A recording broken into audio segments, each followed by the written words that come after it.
আপনি কার লাশ নিতে আসছেন? আমার মার লাশ নিতে আসছি। আপনার আম্মা কি কুয়েতে থাকতেন? হ্যাঁ, কবে কিভাবে মারা গেলেন উনি? উনি ঈদের দিন মারা গেছে, রোজার ঈদের দিন। রোজার ঈদের দিন মারা গেছে। আজকে লাশ আসবে এটা কবে জানলেন? আজকে আমাদের জানাইছি। আজকেই জানাইছে।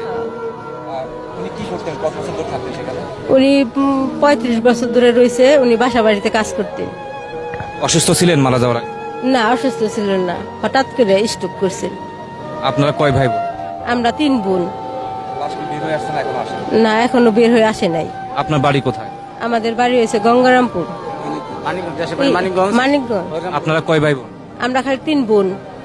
আপনি কার মরদেহ নিতে আসছেন, কার লাশ নিতে আসছেন? আমার হাজব্যান্ডের উনি কোথায় থাকতেন? কুয়েতে থাকতো। কবে মারা গেছেন? ফেব্রুয়ারির 24 তারিখে স্ট্রোক করছিল।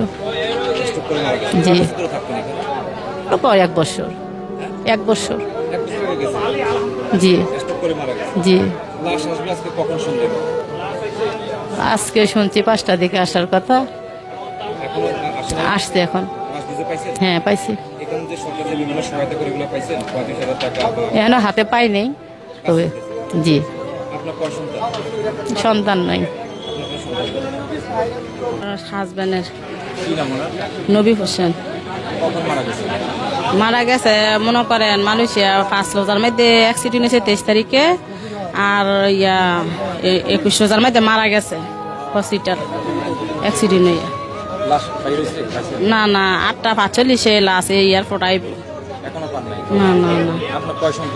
এই যে আমার 3টা সন্তান, একটা ছেলে 2টা মেয়ে।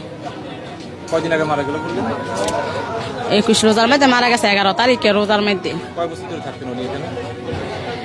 10 বছর মতন হইব।